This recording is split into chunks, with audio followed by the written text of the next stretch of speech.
Tom Thibodeau recently said that he plans to add Taj Gibson to his coaching staff once his playing days with the Knicks are over, and we are going to break this down. So what's up, guys? Welcome back to Knicks Digest. It's Chris here, and we have some news to talk about today because Taj Gibson will reportedly join the Knicks coaching staff once his playing days are over, as long as Tibbs is the coach, and this does have an implication on the future of Tom Thibodeau. This is not just some Taj Gibson might join the coaching staff piece. We're mainly going to go into the future of Tibbs, but also, if you just look here, Tibbs said that when asked if he'd consider bringing Taj Gibson onto his coaching staff, he said 100%.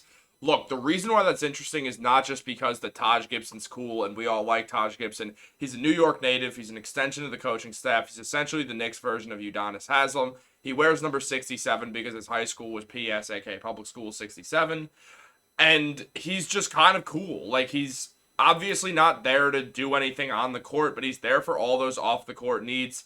He's sort of just one of those guys who's going to stick around for a little bit. Probably this is his final year in the NBA, where he just gets to be on the team that he's from. He gets to sort of just be a mentor to a bunch of the young players, be a voice in the locker room, be someone with experience, both playoffs, regular season. He knows Tibbs well, so he can relate to the players a lot, because Taj did play 5 years on the Bulls under Tibbs, then joined Minnesota with Tibbs, and then joined New York with Tibbs, then left and came back to New York, back to be with Tibbs again. So at this point, yeah, Taj isn't really going to be like getting grilled by Coach Tibbs, I don't think, because Taj is only doing so much now. He's not really ever going to play real minutes, especially with the acquisition of Precious Achiuwa.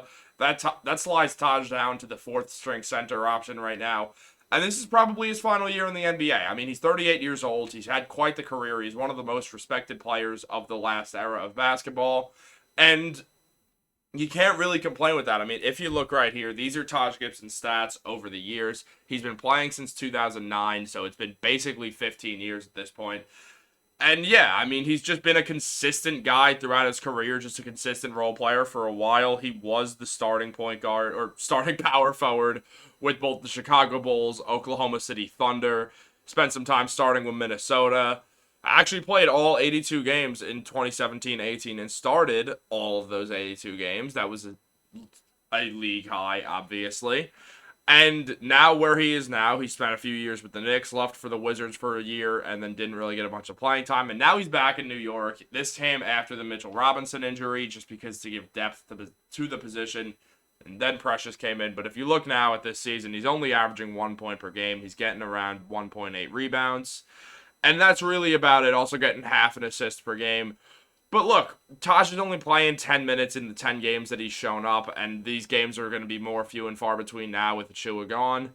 But for his career, averaging almost 9 points a game on over 50% shooting from the field is pretty respectable, especially once you add in the 6 rebounds for his career. He's done a decent job, again, because his stats have been diminishing since his Knicks tenure, since that's when he started getting older. But now he's here just basically being Udonis Haslem. And that's really it on the Taj stuff. But what we're talking about in reality is Tibbs, and how this could really have an impact on Tom Thibodeau's future with the New York Knicks, because he said he would totally add Taj to the coaching staff. I'm going to tell you right now, and I have no, factual evidence to back this up outside of the fact that he's 38 years old and hardly playing. Taj Gibson is going to retire at the end of the season. He's just going to. I don't see him coming back and being Udonis Haslem for a 39-year-old season. I don't think he's going to go into his 40s like Udonis did. I think he'll just join the Knicks coaching staff more seamlessly and just be like, okay, nope. I had my time. I played well. I'm a respectable guy. Now I'm going to join Tibbs in the coaching staff. Because it's not like he's been with the Knicks for his entire career, so he doesn't really have to stick around for that much. I know he is a New York native, but, he has no obligation to just stick around doing that for a while. And, it would never hurt to get that roster spot back and get the 15th spot, give it to a young player, a different veteran to add to the locker room, whatever they want to do with it. And have Taj joined as an assistant coach starting next season, which I do think all of that is going to happen. I think he's going to retire. I think he's going to almost instantly transition into an assistant coaching role with the Knicks. And it'll be nice to see. It'll definitely be good for the guys to see, their old friend, kick it with him, have him still there in a different role, but also probably a pretty similar role to what he's doing right now with the Knicks. Here's the thing with Tibbs. If you look at his contract right now, he's got one more year after this season, and as you can see with his age, he will be 67 after that year. Now, that is not the oldest that coaches are. You see Greg Popovich, who's a lot older than Tibbs, and he's still going hard coaching the San Antonio Spurs. But really, I'm pretty convinced that Tibbs is now going to stick around for a little bit longer than that contract if he's saying that. I initially thought that after 24, 25, Tibbs would leave.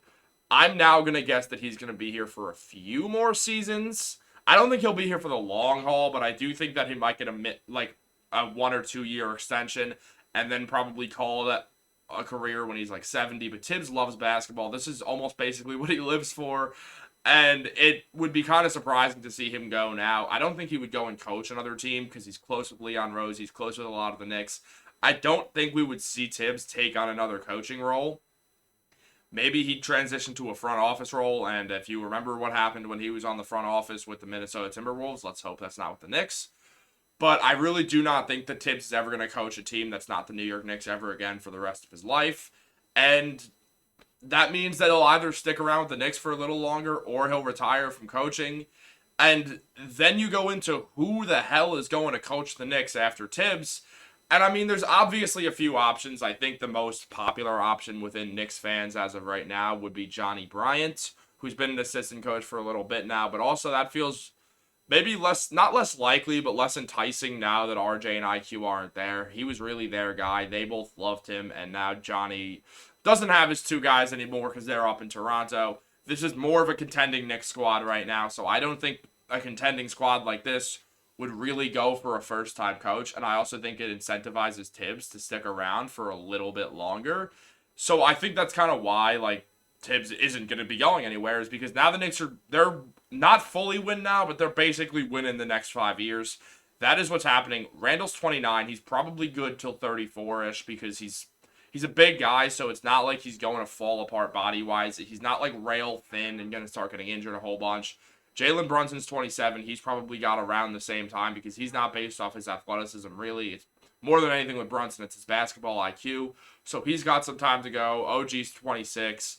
Then you got guys like Mitchell Robinson, who's 25, and Hartenstein, who's around the same age, and Grimes, who's a little bit younger. But this is no longer that young play-the-kids Knicks team that we once had. This is now a team that wants to win the finals in the more near future than expected. The Knicks are probably going to acquire another star at some point in the near future, whether that's DeJounte Murray at the deadline, which I don't think it will be, or it's some other star to be named later over the summer. The Knicks are going to try to win right now, and if that's the case, then they're not going to hire some new coach who's never coached in the NBA before. Teams don't do that, and if they do, it's usually a bad move because it's sort of confusing. And given the Boston Celtics did that with Joe Mazzulla, but that was the weirdest situation ever, so you can kind of give them a pass on that one.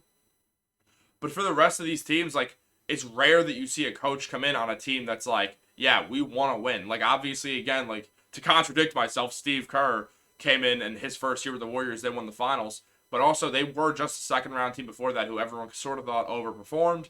And then, obviously, Steph Curry broke out into the full Steph Curry that we know today. And that's kind of what changed everything. As Mike Breen said, when the Warriors won, the dream season is over. It felt so unrealistic what they were doing. And I don't think the New York Knicks, I don't think Leon Rose is going to put his faith and trust into anyone who hasn't coached at the NBA level before, whether it's Tibbs or not. And it kind of just makes me think that they're going to stick with Tibbs, because why would you switch to another veteran coach at this point? I mean, I have my reasons, such as Tibbs does not have his players guard the three well enough, and the Knicks kind of let teams shoot open threes, which disgusts me. But also, I just don't really trust the idea of hiring a first-time head coach for a contender also. I mean, let's look at two teams that did it recently. The Lakers did it with Darvin Ham. Darvin Ham is going to get fired within the next 15 to 20 days. I guarantee it. I've watched enough Lakers basketball to know that.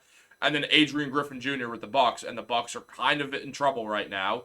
They're sort of struggling. It feels like there's noise, and I know they're 25-11, as you can see right there. It's a great job by me to say that. But clearly the Bucks have their problems. There's not a bunch of love for Adrian Griffin Jr. within that fan base. It's not really the best idea to hire a coach who's never coached before and try to get him to a contender. I don't think that makes much sense. I don't think the Knicks especially will do that with the way the Knicks have been moving a little older when it comes to player personnel. I definitely don't think they're going to hire a first-time coach, and I don't think they're going to want to go out there and find some other veteran coach to lead the team, because I don't even know who the hell that could be. Maybe Jeff Van Gundy, and I don't even know if he would do it. And outside of that, well, you have Mark Jackson, who I think we all kind of have our own problems with Mark Jackson, except for some fans who are fully on board, and that's fine. Like Mark Jackson, if you will. More importantly, like this video, subscribe to the channel, all that good stuff. Turn on those post notifications. Make sure to subscribe. Look at those subscriber numbers. Let's get those up for Knicks Digest. Knicks Digest to the moon. Have a tremendous day, and go New York Knicks.